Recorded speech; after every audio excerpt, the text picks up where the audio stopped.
Hello, everyone. Welcome back to another episode of Parenting is Easy, said no one ever. Today, I have a special treat, and this is the first time we're doing this here on the podcast, and I'm really excited to introduce Suzy and her son, Isack, who are also business partners, and I want them to talk about what it is that they're doing over here. Suzy and Isack are both emergency room nurses, and they have an amazing story to share on their experience in life and loss and laughs and loves together. And without further ado, I'm going to let each one of them do their own little introduction for who they are and what brings them here and how we can gain and grow from their story. So, Suzy, let's start off with you. Can you introduce yourself a little bit, please?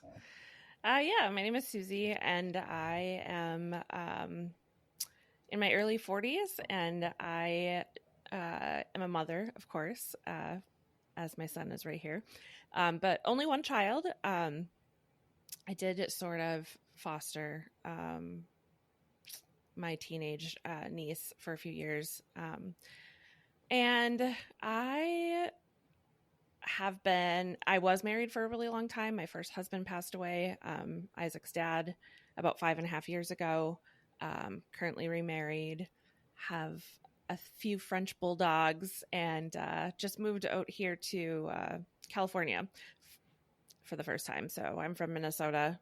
That's currently where Isack is. So yeah, just kind of in this space in my life where I'm just actually trying to refigure things out, not only because there was a huge transition with the death of my husband, but also Isaac's an adult now. So, two big transitions. Yeah. Okay. Well, I think there are so many things there that I would love to unpack a little bit. But before we do, Isack, welcome to the show. Thank you so much. Yes. Hello. My name's Isack. I'm 23 years old. I obviously was born and raised in Minnesota, still live here now.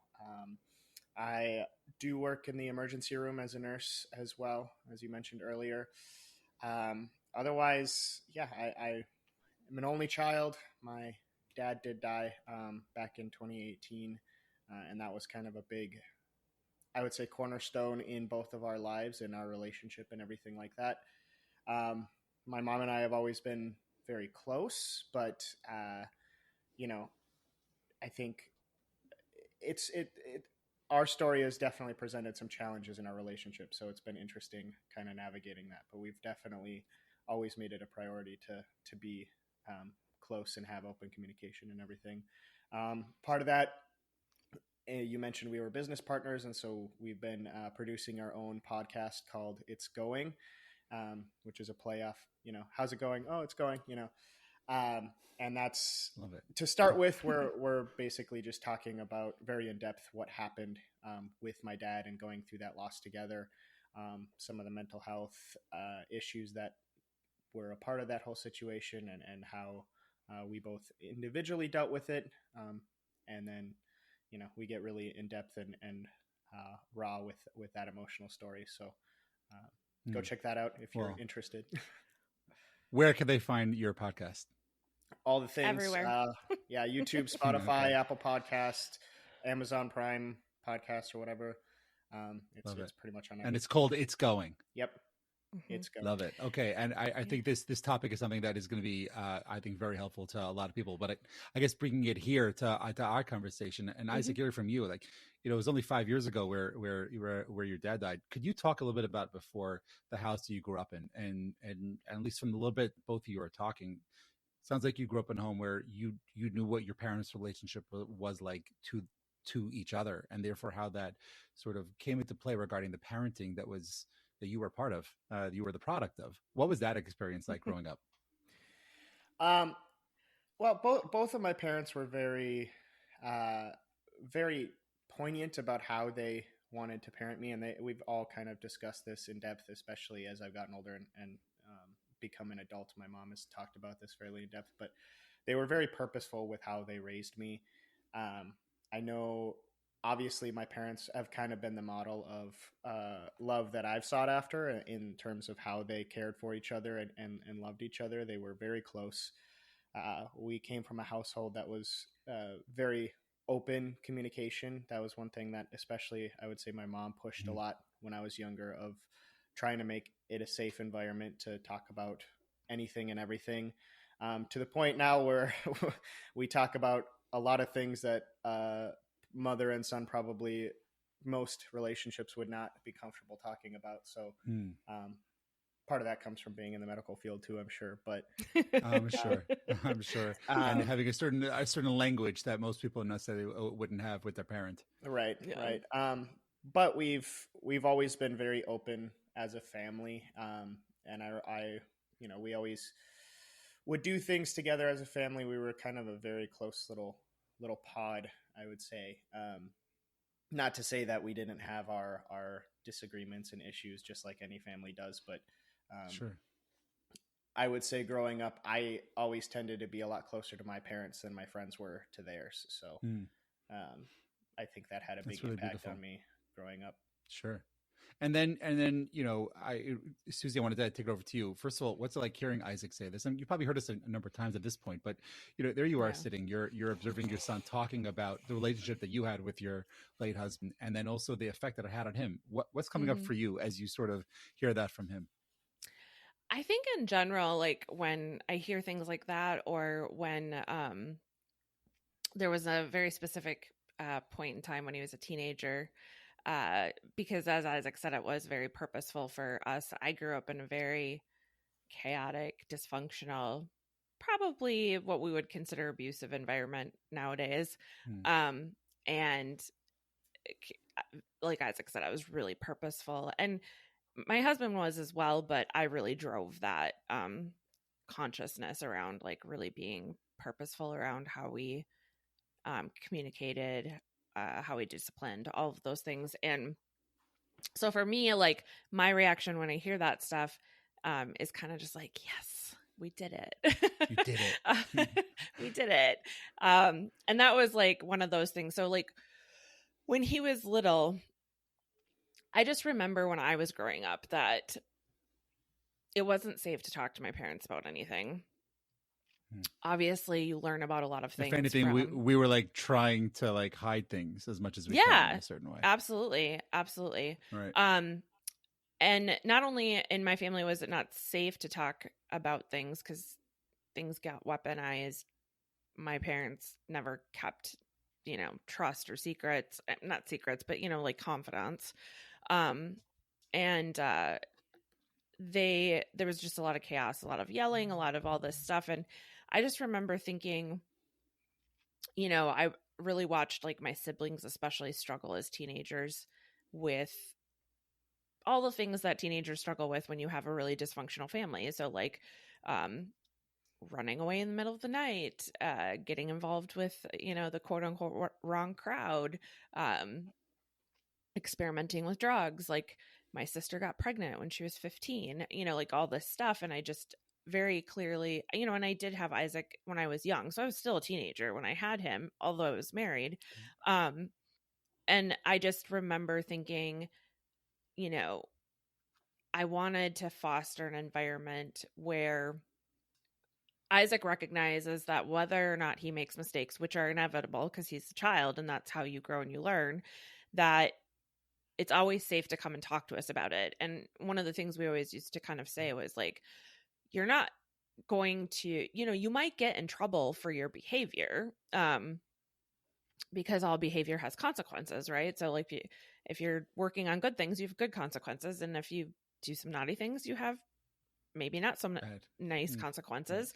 And however, if you lie about it on top of it, it's way worse. And so we really tried to foster that environment. And part of it was also in terms of just being really open about everything was the concept of, I just had this philosophy of, if he's old enough to ask the question, he's old enough to get the answer.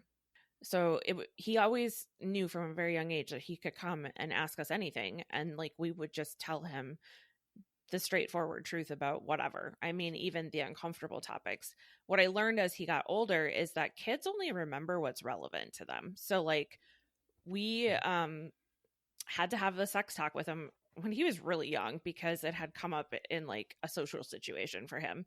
And, again, he asked about it. We gave him an answer. I think it was like 3-4 years later. We're like, yeah, you remember, like we've talked about this. And he's like, I have no idea what you're talking about, because at that age, it wasn't relevant for him. Like it didn't make sense, So like, I do think it's less about the topic and recognizing that kids absorb what really is relevant to them at that time, but also it just fosters that idea of like, it is always safe to talk to my parents. And so when Isaac was like, Exactly. 15 or 16, I think, it was kind of another one of those moments where I was like, okay, what we've been doing has worked, because he had come to sit down and talk to us about a situation that was going on with his friend that he was concerned about and didn't know how to handle.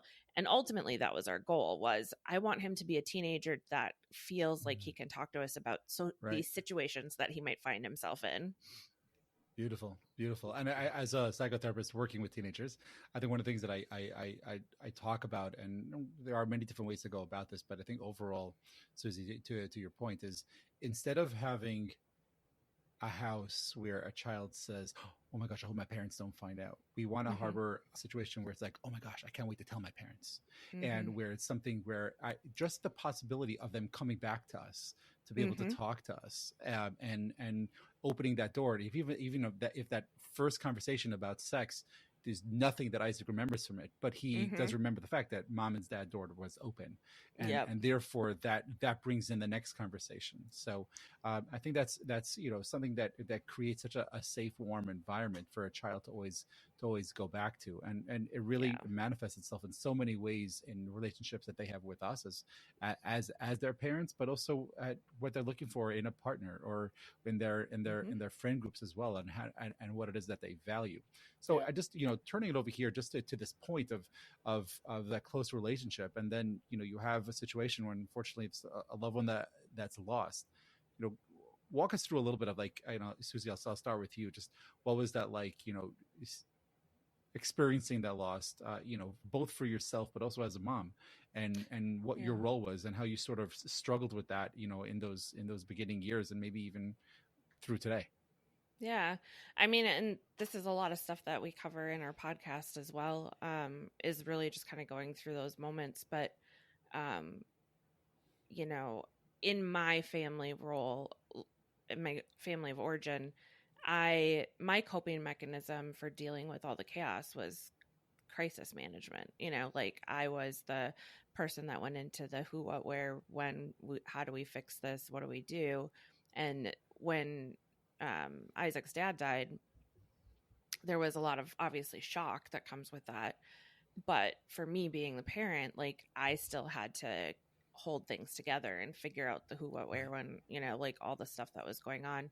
And then also, I think it's just incredibly, it's devastating regardless across the board. I remember dreading having to tell my husband's parents what happened. And again, it's not like I had, it wasn't my fault, but like just to have to be the messenger was, that he had died. I mean, I dreaded that, but Isaac was there when, he heard the sheriff say on the phone that there was going to be an autopsy, and he had this just look of complete devastation, and and it's just such a hard thing to see your kid go through, because him and his dad were super close. And so, obviously, like he said, we were all really close. So,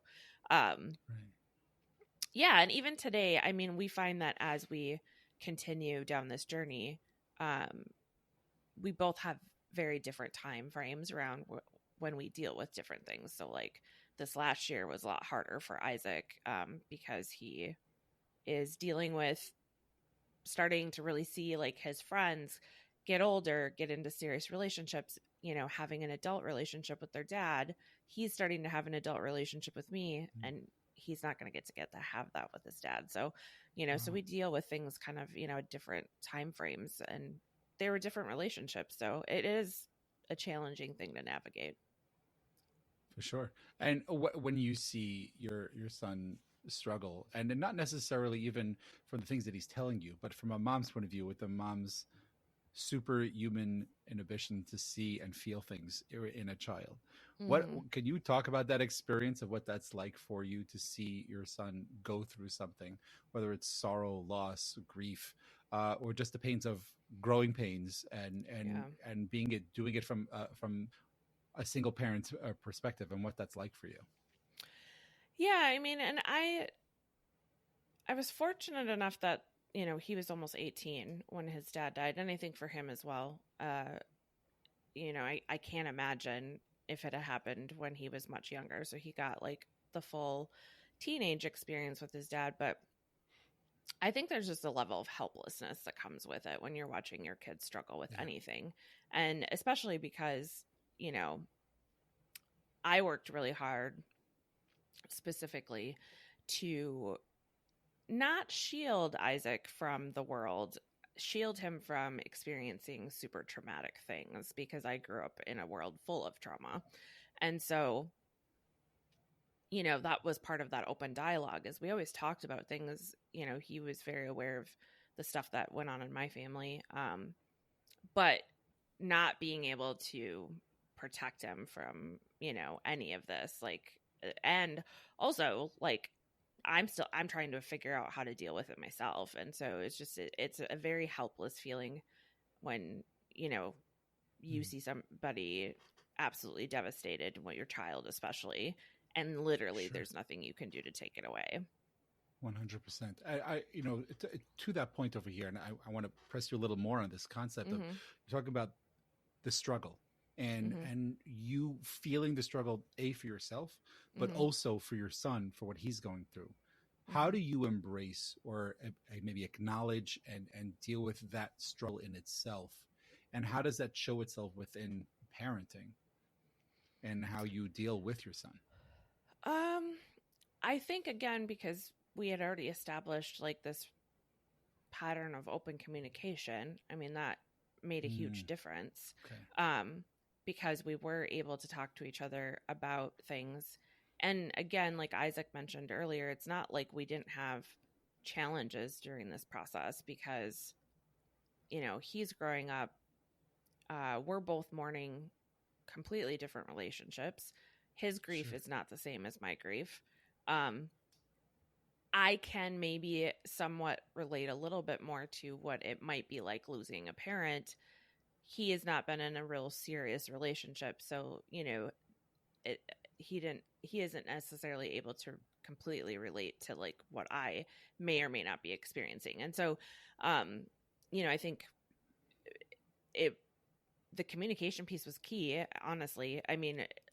There were lots of times where we would have friction because we just weren't understanding where each other were coming from, and that ability to just go back and kind of hash it out. And, but there came a period of time when I just literally just wanted to bury myself in the bed and not really do anything. So, and I'm sure Isack can talk a little bit about, kind of how he experienced that. But I think, people always go how did you do that? And it's I have no idea.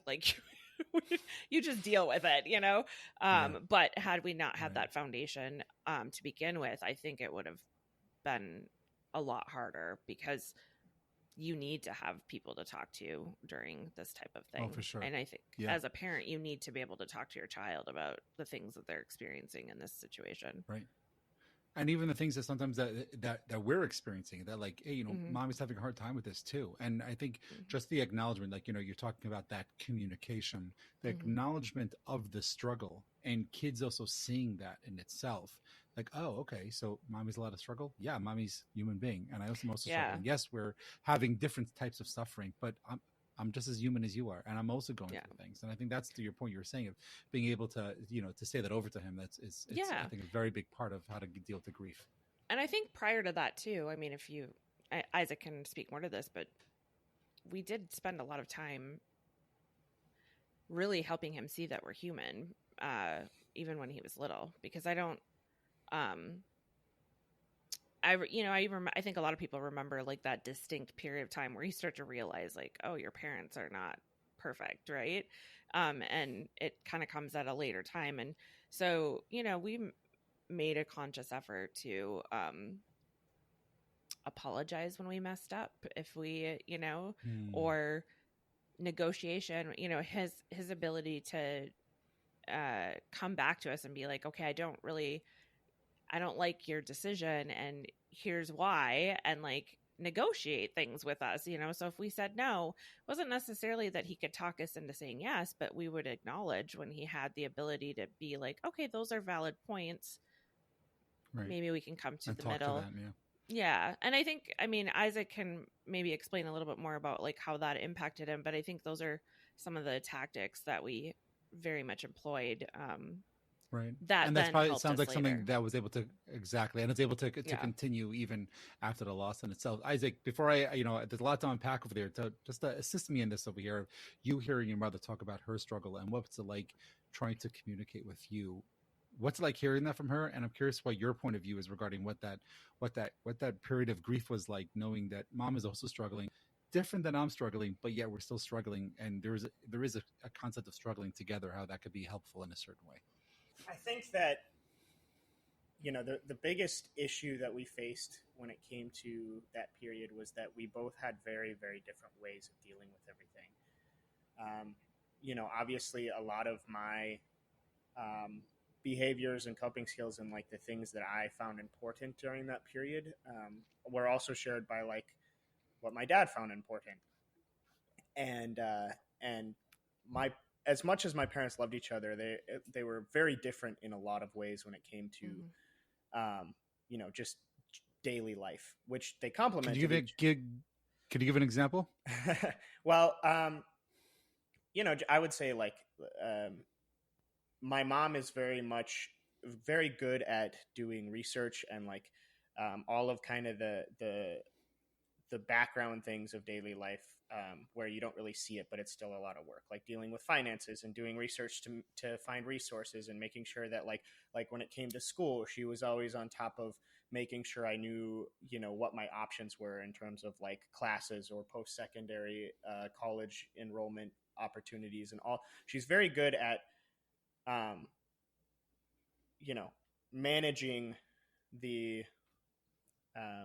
let's say like behind the scenes of daily life, whereas my dad was always much more of the practical, what's happening right now. We need to get the house clean, we need to make dinner, I need to provide, financially for the family, like all of those sorts of things. Not saying that my mom didn't contribute to those things either, but I would say they were both focused on, different things in that manner. And so they complemented each other very well, because my dad didn't like to deal with the things that my mom did, and my mom didn't really like to deal with the things that my dad often did.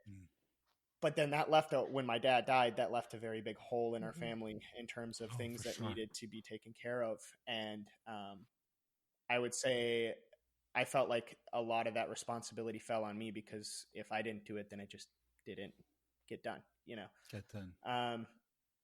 And so, and I talked a little bit, seeing your mom struggle through the loss. What was that like for you personally? Yeah, I mean, I think being as young as I was, granted, I was 17, 18, and like she said, I've never had a relationship on the level that they did. I mean, obviously they were married for 20 years. They were deeply in love. They, they were each other's best friends and confidants and like life partners. It's a whole different thing. And right. I don't know what it's like to be in her shoes. And I think I didn't give that enough thought, because I was kind of focused on my own issues and my own grief and all the things that were happening to me. My whole world had fallen apart, and obviously hers did too, but I think I was a lot more focused on my stuff. And it was hard seeing her, go through that, because I knew she was struggling really hard. And I think it's also, in a similar way, a feeling of helplessness, because it's like, I am not equipped, as a 17-year-old kid to help my mother deal with the grief of losing her 100%. Husband. I would try to do things to help when I could, but then at the same time, I probably added even more to her plate at the same, just in the same way for sure. that she did towards me, like she would help when she could, but then at the same time, because we live together and because we have a relationship and because we are both dealing with the same thing, we probably added a lot more to each other's plates than necessarily taking away.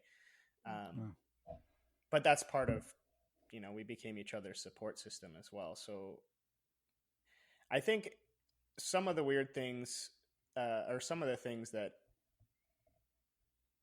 you know, we had to kind of later establish maybe some boundaries on was a lot of the things that she would normally go to my dad about, you know, she would start coming to me about, because especially once my cousin kind of came into the picture, and you know, we were essentially fostering her. She was a few years younger than me, but I would say a lot more mature than she was, given her upbringing versus mine and the things that I had dealt with. And so, Right.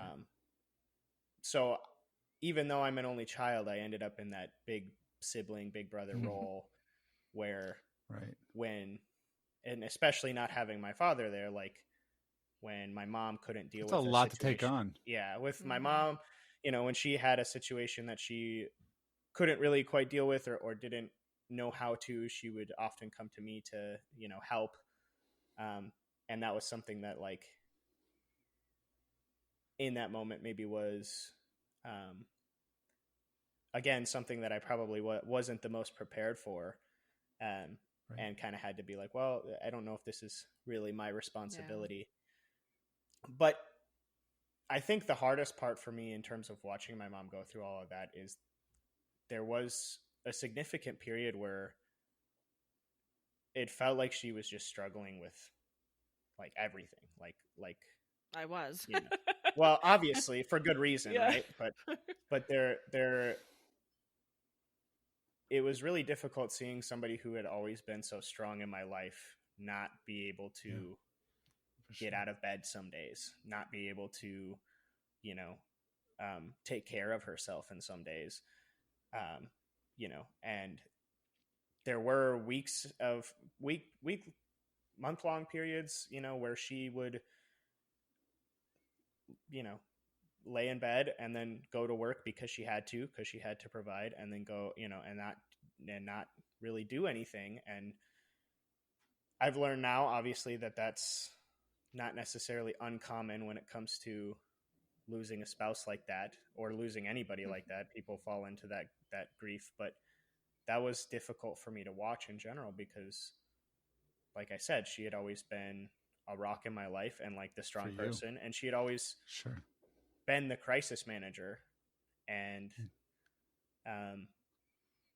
you know, and been your support in so many ways. So when you look back at it now, I mean, it's only been 5 years, and we go say it's been 5 years, and there's been so much that's happened, and so much growth and change. Isack, I want to put this question to you first.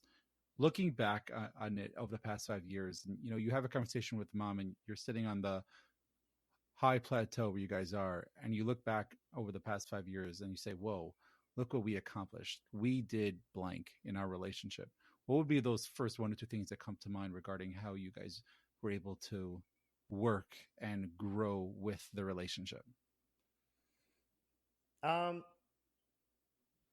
would say communication has, again, it's the backbone of any relationship, but I think that's been the biggest thing that has kept us close. Because I know that no matter what issues we have with each other, you know, because not to like, especially in the last 5 years, there has been quite a lot of friction between us, just given the circumstances that we were thrust up into, and our different perspectives on things. And well, and Isack and I are very similar in personality, so you add that mix into it. And his dad was the buffer, so that's been a challenging thing to navigate. Right. But the strongest point of that is we both obviously love each other very much and care about each other very much, and so throughout our entire relationship, there's been an emphasis on, if we have an issue with each other, we're gonna hash it out, and we're gonna not stop hashing it out until it's resolved. And I think, you know, even just noticing how, and I've carried that into pretty much every relationship in my life, like whether it's my friends or family, or, you know, girls that I'm interested in or whatever, I've always been very upfront and honest, but also like, if I have an issue, I'm not afraid to approach you with it. And it's not you did something wrong, you are, you know, this is a you problem. It's hey, this is something that is affecting me. You know, if you care about me, can we talk about it and try to come to a resolution? Because most issues in any relationship come down to miscommunication. And so if you have Beautiful. that backbone of, okay, there's obviously some sort of friction here, there's something wrong, let's talk about it until we fully understand each other, and then you can come to a resolution or a compromise because you have that level of empathy for the other person because you understand where they're coming from. And I think that's the biggest issue, especially in a lot of like parental and child relationships, is a huge misunderstanding. You think about like the teenager who is always like, I don't go to my parents because they don't understand me. They want to understand you most of the time, but it's a skill that you have to develop in terms of communicating in a healthy way that's not attacking each other. And it goes both ways, right? It's from the teenager to the child, from the teenager to the parents, and knowing how to talk to them in a way that they can understand, even though they never will, because they speak a different language. Or to the parents to the child, saying the same thing, saying, "Hey, I want to understand you," and the great Jerry Maguire said, "Help me help you," and let's figure that out. How to sort of make it something that we can work on this together. And Suzy, putting it to you, hearing Isack say his words of wisdom and from his experience, and it's a lifetime worth of experience in only 23 years, or even the past 5 years that we're talking about here now. What has sort of been the key for you when you look back over the past couple of years and say, wow, look what we were able to do. We were able to accomplish blank together in your relationship between you and your son. Yeah, I think one of the things that I've been acutely aware of, just in general, like when something tragic happens or there's some sort of massive trauma, it often fractures families. And it doesn't have to necessarily be a death. I mean, I had family members where, like not immediate family members, but like extended family members where like my cousin or whatever was sexually assaulted, and like it just fractures everybody around her. And like, because there is this tendency to like not want to go to like the deep stuff, to not want to communicate about something, or like, I just don't want to deal with it, so we're just going to pretend like it didn't happen. And so it's hard, and that's just difficult, and so therefore it's uncomfortable, and then let's just avoid you want to stay away from it. Right. Yeah. And I saw that so much, and I've seen that in friends. I've seen that in just other, people. I love watching documentaries and things like that, but you see a lot of fractured families when something super traumatic happens, because everybody experiences that trauma slightly differently, even if it happens to a family at the same time. And, everybody deals with it differently. So, and again, like I said, in this situation, I lost a spouse, a best friend, the father of my child. I grew up with him. Like, we grew up together. He lost his dad. Literally, he lost his dad. And we very easily could have not had a relationship at this point, because it's not easy to try to navigate that when you literally are falling apart. Like, both of us were literally falling apart, because it rocked both of our worlds, and everything was different for both of us. Even the way that we, like, Isack talks about this. I believe we talked about it in the podcast just recently, about how our entire way of interacting with each other was completely changed in just that moment, because that whole dynamic shifted. My dad was always a part of that line of communication. He was always, either a third party or a buffer, or he oftentimes was even the one that I went to about a lot of things. And so when he was no longer there, and like she said earlier, we're very similar, and he tended to be a buffer, where he was very good at like understanding each of us and then putting it in ways that made it easier for us to empathize with each other. think about it from her perspective, think about it from his perspective. He was that good buffer, and then not he was having the master communicator, negotiator, and that was something that was ripped away from both of you. So it sort of created like, okay, so we're both here, we're both missing that ground in between us. Let's try to figure out how we can sort of bring the gap together. And I think that's something that I'm hearing from you. Yeah. That you guys together created that conductor that brought these two things together. Exactly. And we've navigated that. And that's something that I am proud of, because I do feel like there are a lot of fractured families. And when I had Isack, it's the one thing I didn't want. I mean, I don't have a relationship with my family, so I didn't want that to happen. Right. And so, yeah, I mean, I think you have to be willing to deal with the hard stuff and to talk about the hard stuff. And, I think too, like Isack said, we don't give up until it's resolved. Like, there are times where we are trying to hash something out and we're just not, we're probably saying the same exact thing, but we go round and round and round. Right. But we'll keep going until we get to a spot where we're like, okay, I get it. And and I think a lot of times when really traumatic things happen, people don't keep going. They just kind of give up on that. Yeah. And then it creates these big rifts. So I am proud of the fact that we have this kind of relationship that we continue to, like, we want to have this relationship, both of us. It's not just like me trying to have a relationship with Isack or Isack trying to have a relationship with me. It's something that we both value.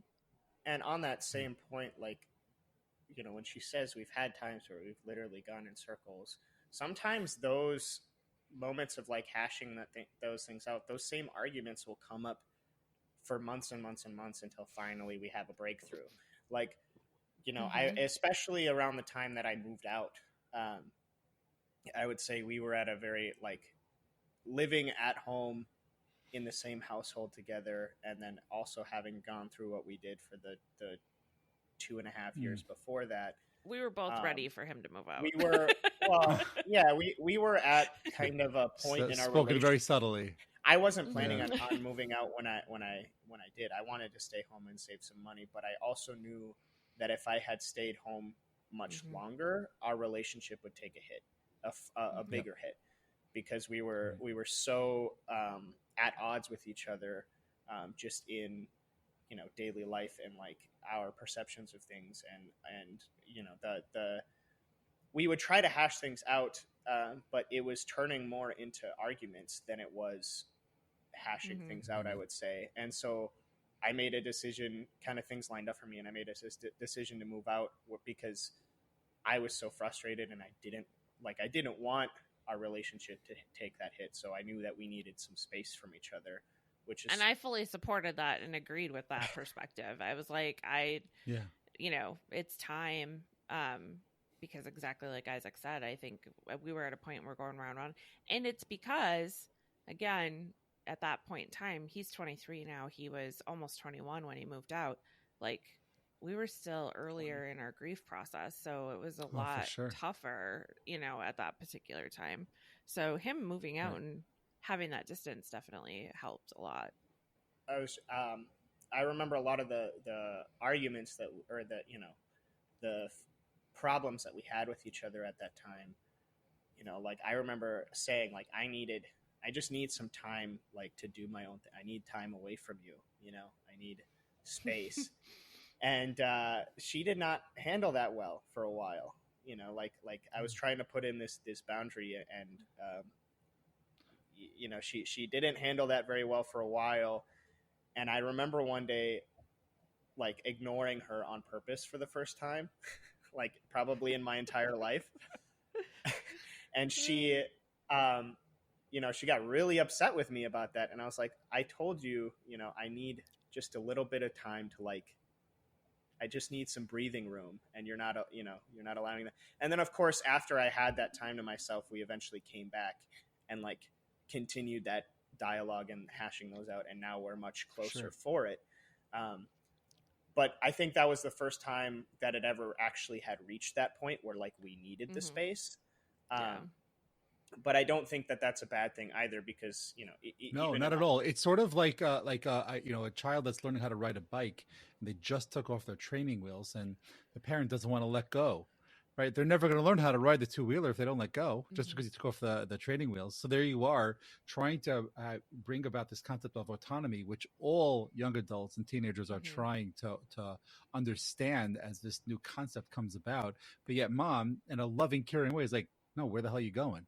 And it's sort of like, how do we balance with that? And sometimes in order for growth to happen, it needs to be taken away from its true source in order for there to be a identity, which is, I think, what you guys are talking about. Well, it's interesting because I think that actually wasn't really the point that we were at when it came to, like, it wasn't her needing to let me go to be my own person. It was I actually had been preparing him his whole his whole in terms of like being afraid of letting me go because I wasn't ready to face the world. It wasn't that aspect. It was more of I needed time to myself, because between dealing with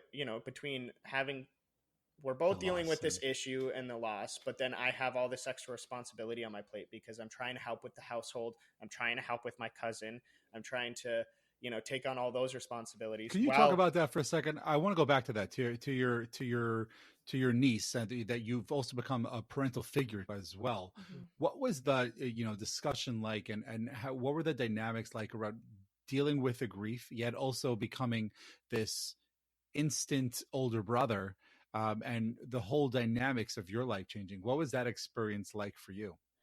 Yeah, so almost a year to the dot after my dad died, I think it was literally like that same weekend the following year, we ended up picking up my cousin from her father's house, and she came to live with us, and it kind of came down to just issues in her household where the few years prior to that, her mom had been in full-blown addiction, and so she was taken out of that house. And then she was living with her dad, and from what I remember, and you can talk about this more, Mom, but my mom had kind of played a role in that whole thing of getting her out of her sister's house. And but she also told my cousin's dad, like, because he had a history of also drug abuse and some other forms of abuse, let's say, and he was doing good at that moment, because my niece was young, so like she was still daddy's little girl, right? So but and that helps him, right? Kind of an agreement of like, you're going to take care of your daughter, but if I'm going to keep a relationship with her, and if I hear anything is wrong at home, I will take her away from you, basically. And things started to get bad at home for her, so my mom kind of had that talk with my cousin and said, like, do you need out of this house? And she said, yes, it's bad.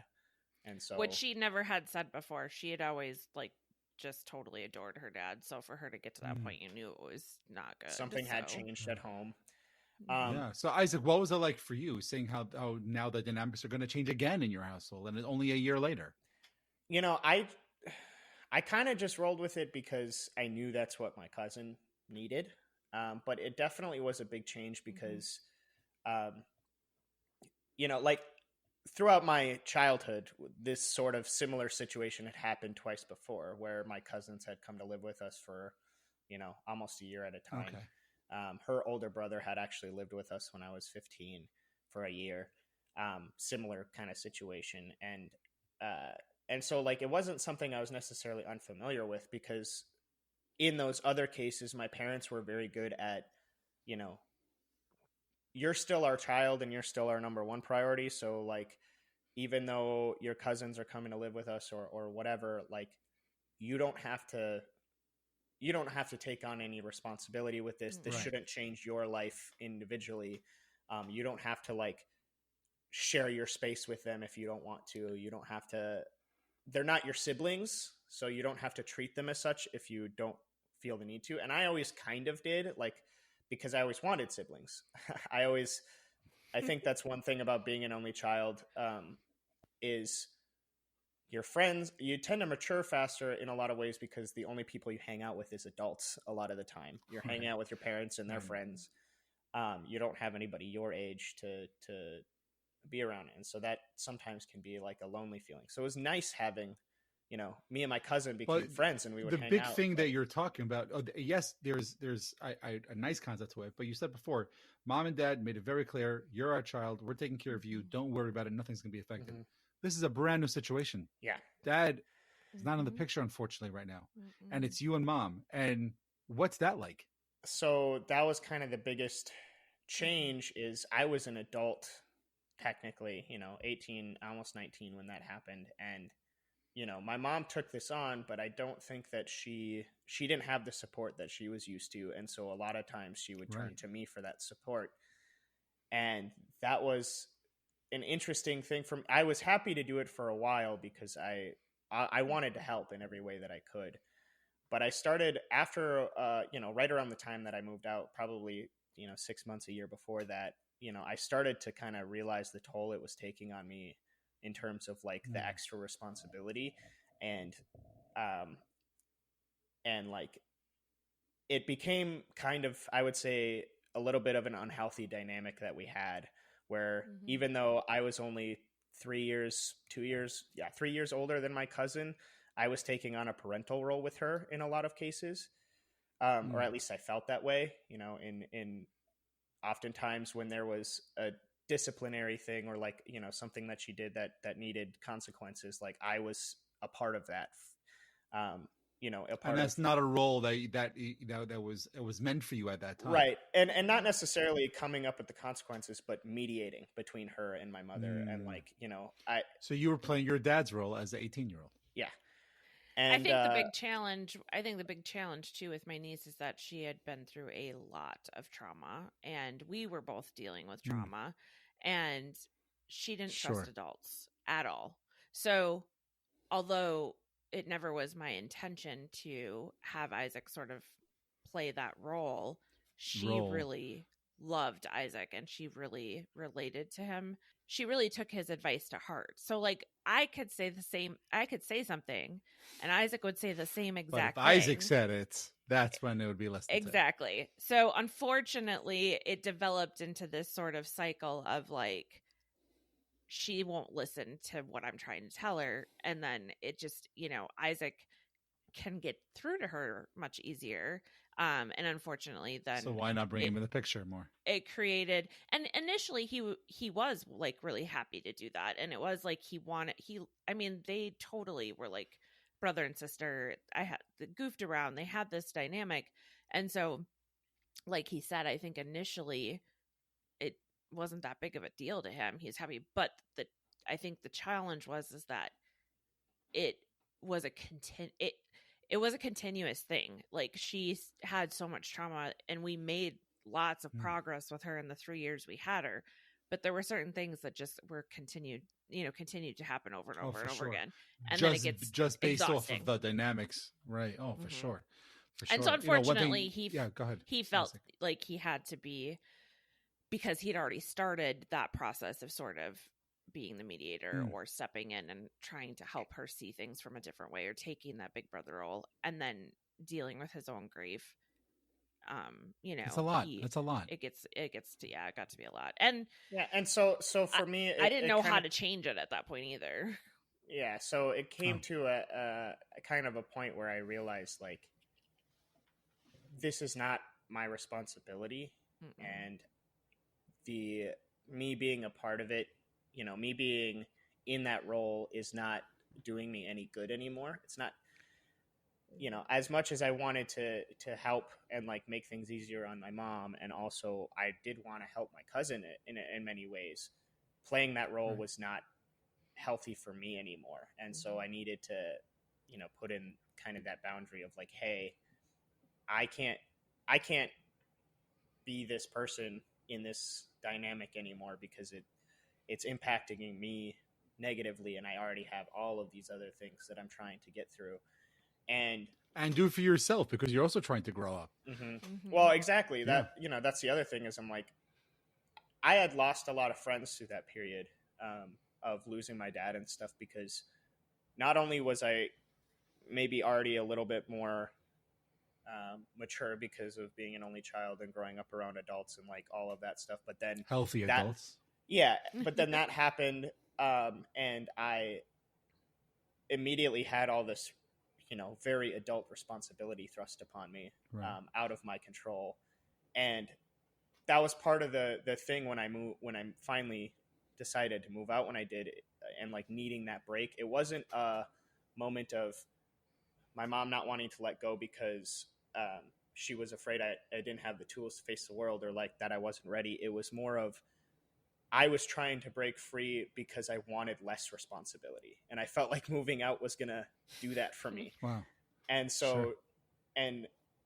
and she was kind of ready because I had been fighting for that for so long that it was causing that kind of friction in our relationship too. So, living at home, I felt like I had more responsibility than when I moved. I remember moving out and having like this big moment of like, like I had all of this weight lifted off my shoulders because I suddenly had probably half the responsibility that I felt I did when I was still at home. Well, and Isack and I have talked about this, and I think what happened and where the sort of misunderstanding, and I think it comes back to why it's so important to communicate. Although when you're dealing with something really traumatic like that, you're both dealing with it, and the grief is, yes. I've never felt something like that in my entire life. It's super intense, and I'm Isack either. So you're trying to navigate that, and you don't.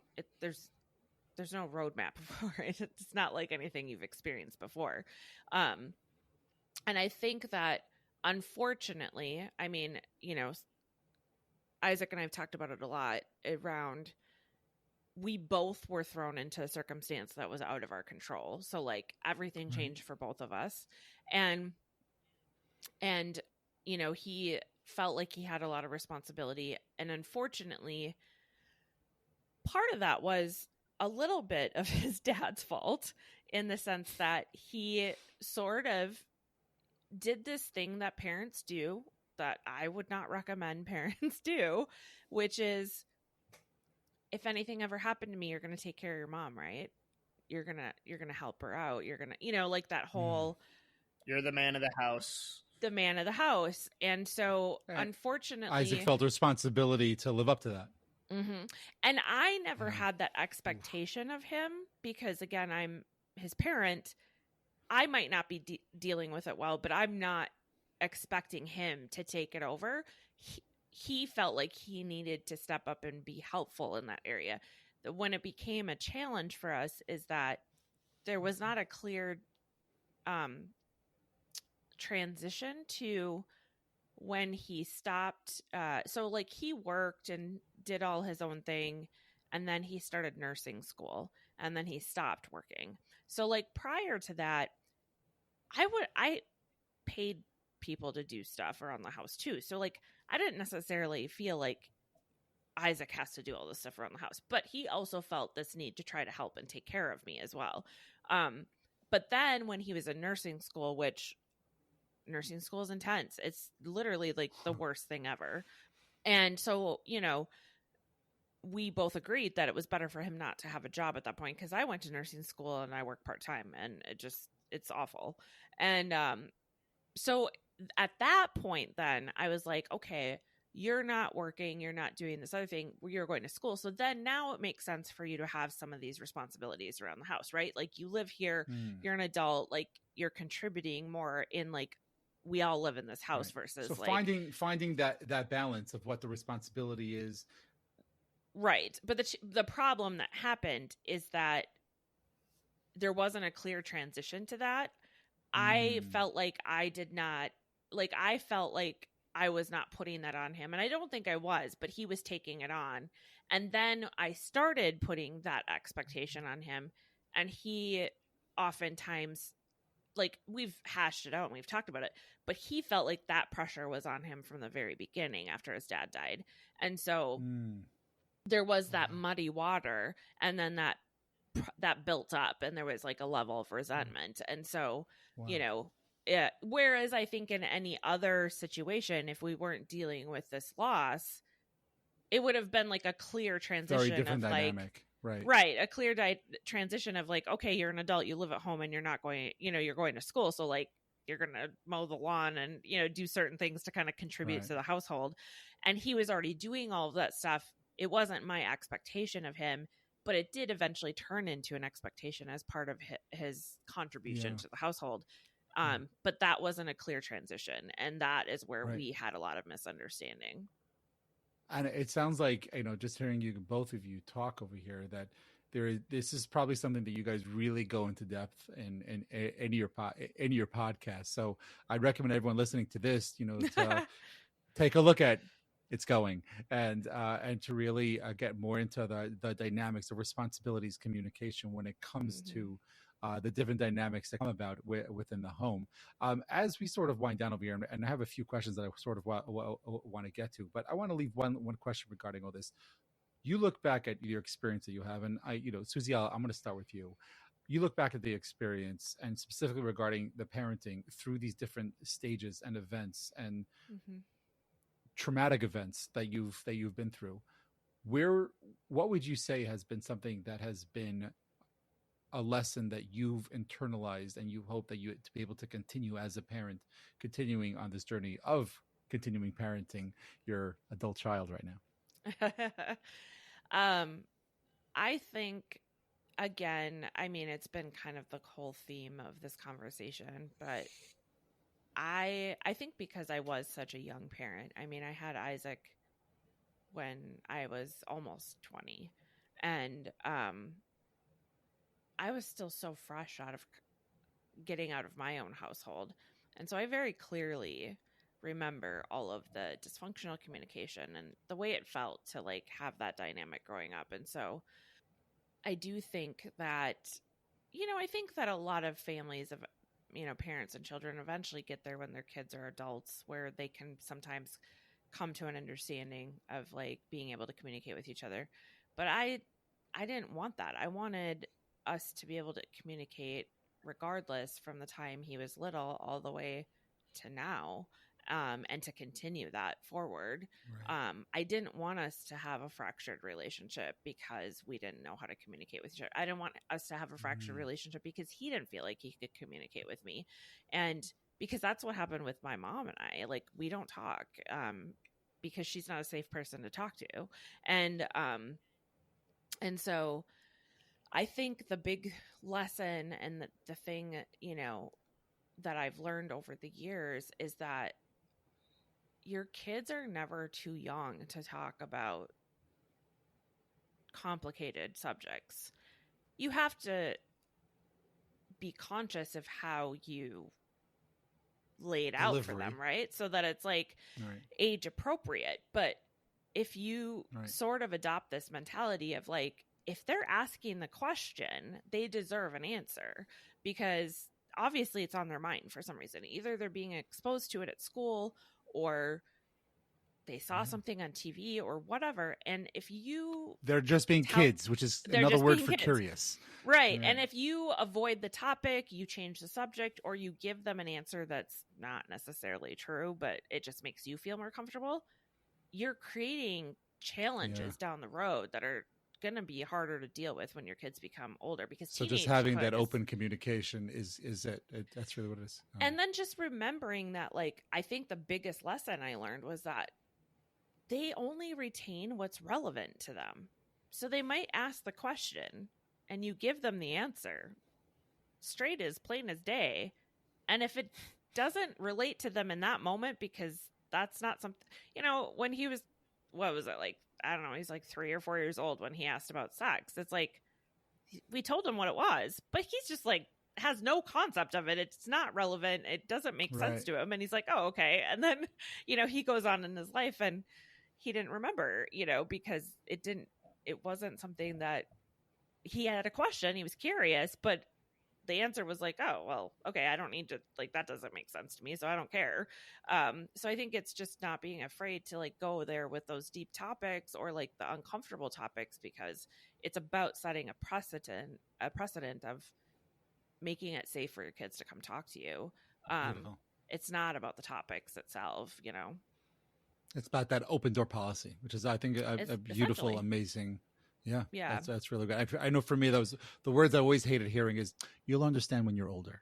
You know, right. those type of lines, those for sure. Words. Or because I told you so. Oh my Right. God. Oh, That's yes. That was one thing that I would say I always appreciated about my parents, is that almost never did they give me the "oh, because I told you so" line. It was, I don't think we ever actually did. even if they would always give me a reason, even if I didn't agree with it, they would tell me their reasoning behind making a decision. Right. You know, And it could be a little bit on the authoritarian side, but that's okay because that's their role. But it wasn't something that, like, well, just listen anyway. Mm-hmm.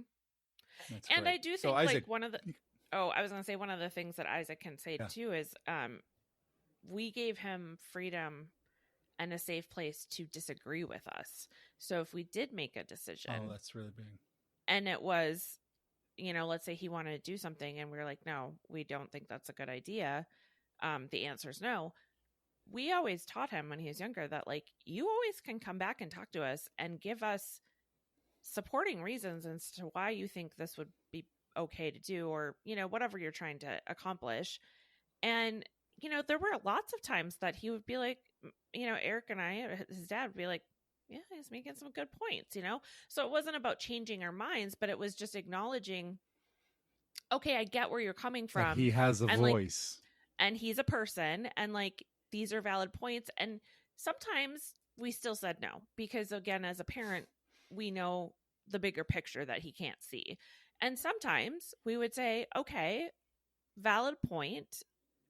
It's still not a complete yes, but, like, it's a yes with some conditions, or, like, and so, like, he never felt like he never felt fearful to come back and be like, well, I don't agree with this decision. I think that so we really gave him a voice as well, which I think he always appreciated it. And I could always call them out on things that they did that, and we would apologize. Yeah, so if they behaved in a way, like, everybody has their off days. Everybody, there were plenty of everybody's human, right? There were plenty of times where I would get yelled at or catch the brunt end of somebody's bad day, and it's like, hey, I was always able to go to them and be like, hey, I didn't appreciate that. I didn't appreciate the way you talked to me or treated me in that way. And there was always that, like, you know what, you're right. I could have handled that better, or that sort of thing. And then that ultimately would bring us closer and make a safer environment for that dialogue, Yeah. That's beautiful. That's really, really wonderful here. And I feel there's so many more things that we can talk about, and maybe we'll have a chance to do a follow-up over here. As we sort of close it out over here, I want to put it to each of you, 3 rapid-fired questions. Never done this in the dynamic role over here, so we'll sort of see how this goes. I think the first one will be a little bit easy over here. Isack, based on the experiences that you've had and on the story that we've been talking about today, is there a book or a podcast or maybe even a song that you would recommend for people to listen to or watch? Interesting. Let's see. Personally, outside of anything politics, because I don't really care about that stuff per se, but I think Dr. Jordan Peterson has a lot of really good insight on he's a psychologist and a clinician, and he has a lot of very good insight about just growing up and discovering yourself and learning how to interact with the world as well as communicate with others and do those sorts of things in a healthy way. So I always like listening to some of his lectures and podcasts and stuff, because there's always something interesting on that front. Beautiful. Suzy, coming from you, is there anything to listen to or something that you've read that's really helped you over this amazing journey that you've been on? Yeah, there is this amazing person on TikTok, especially because it's very in line with this, with your podcast and what you're doing. She is called, her handle is at Crooked Counselor Cooper, I think. But she's a trauma therapist who has gone through a lot of her own trauma. And I believe that she didn't even become a therapist until quite a bit later in her life. But she has younger kids. And so she really creates a lot of content that normalizes parenting when you've experienced a lot of trauma, in terms of how kids can trigger your trauma, right? Like, you start to recognize. Oh, for sure. Oh, we could talk about that forever. Mhm. What is her handle again, so I can try Her to put it in the handle show is notes? at Crooked Counselor Cooper, I think is what it is. She's amazing, and she's funny. So like, she's got like a snarky sense of humor. She brings humor. She likes hip hop, but she really validates people and just normalizes a lot of the emotions that as parents we all feel when we're raising kids, especially when we've dealt with stuff. Yeah. Suzy, is there a story or a situation that you can share as a parent that you find now could be really hysterical or funny to share? That's an interesting question. I feel like Isack already has one in the back of his head right now, but I'm having you go first. Yeah, because my brain, since all this has happened, like, my memory is so horrible. Do you remember when I was probably 14? We had just moved into our house, and oftentimes before, like, we would all go to bed, I would go up, or like my room was next to theirs for a while, so I would go and stand in their doorway and kind of talk to them while they're like laying in bed or getting ready or whatever. He's gonna embarrass me now. No, I don't think this is where you thought it was going. I hope not.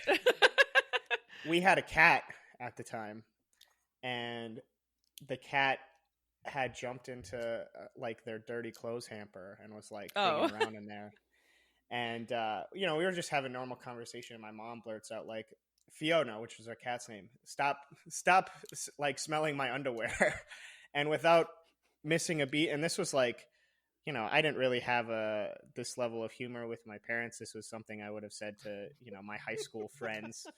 But without missing a beat, and before I could even think about what I was saying, I said, well, it probably smells like fish. And then immediately everyone was like, what?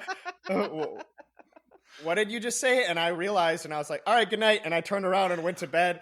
And for like a half hour, I could hear them like both laughing all night. Oh my God, we were dying. And because I was we very both embarrassed looked at each other because... like my husband and I looked at each other like, did he just say that out loud? I was like, well, it was one of those moments where like I said it before I thought about who I was saying it to, and I was like, okay, I'm just gonna excuse myself from this situation now. Oh, that's amazing. That is a great story. Suzy, how about you? So when Isack was probably about, I think he probably would have been 6 or 7, maybe between 6 and 8.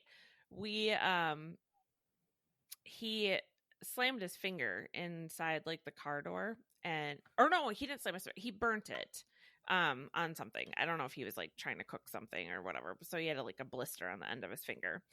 And he just was telling about, we were on our way to our good friends who only lived a couple miles away. And he was, we were in the truck, and he's in the middle between the two of us. And he's showing us this blister on his finger. And it's like, oh my goodness, like, why didn't you say anything? Because like, obviously that had to have hurt, like, because he didn't come and tell us that like he had hurt himself. And he's like, and he goes, yeah, whatever. I took it like a man. So like, he just used to say the funniest things like that when he was little. Like he definitely has inherited his dad's sense of humor. That's amazing. Mm-hmm. Suzy, so my last question for you, if you can think of a everyday mundane superpower that you would like to have as a parent that would assist in your parenting, what would that be? A mundane superpower. Honestly, like, I would love to just have things magically clean themselves. Like, I'm hearing that so often from parents on this podcast, but you know what? I agree. It's like having one of Harry Potter's little spells to just clean everything up really fast. I did that on a social media post once. I was like, what is the one thing that you would totally do if you could afford, but people would judge you for it? And I was like, I would have a live-in like housekeeper / person who makes food for me. Isack, so seeing your story, your wonderful story, and hopefully one day you'll get to be a parent. What would be one superpower that you would want to have? as a I would parent? honestly probably the same thing, because generally, that was always I would say, especially after my dad died, that was always a friction point between me and my mom. Is I Mm, am not a messy person. I don't like having junk all over, and or just I don't like things being messy, and not that they have to be spotless either, but a good middle ground. Um, right. and I think my mom doesn't care quite as much about that stuff as I do. I do care. I do care. It's just that you only can handle so much at a certain point, and so like some things just have to give. Yeah, which is why I would just have somebody. Yeah, I would honestly probably agree with that, because it would free up a lot of my time. Yeah, wouldn't we all? But guys, this has been an absolute pleasure. I hope everyone goes to check out your podcast. Again, is it's going, Mm-hmm. It's going. and If you go look ahead. up, Yeah, please share more stuff. yeah, I mean, essentially all our social media handles are pretty much at It's Going Podcast. I think Instagram has like an It's Going _podcast, but the on the regular podcast platforms, we do have video on Spotify and we do video on YouTube. But it's just it's going at, it's a blue tile with a chat bubble. It says It's Going, and then underneath it says with Suzy and Isack. So yeah, so you definitely get to see more of the dynamic that we have. Awesome. Well, guys, thank you so much for coming on the podcast. I hope we get a chance to meet up more. Thank you. Yeah, we appreciate it. I think was this a pleasure. is amazing.